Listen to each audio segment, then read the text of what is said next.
Want to know how to set your status in Google Chat? Well, no worries. In this video, I'm going to show you an easy step-by-step guide on how you can do it in just under a minute. So let's get straight to it.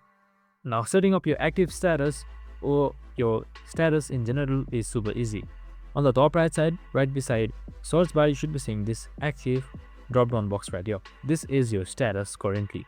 So currently, I'm active for myself now. So if I want to change it, you can just simply select that. So now once you have selected this drop-down box right here, I have 3 to 4 settings. So I can head towards do not disturb or set as away for now, or you can also add your own status. So you can just simply select any one of these and then select done. And now as you can see right here, your status would be updated as you want. And that's it. Super simple and easy. So you can just simply change it to default by the same thing as well. I hope this video helped. If it did, make sure to like, subscribe and tune in with us for more of these videos. See you in the next one.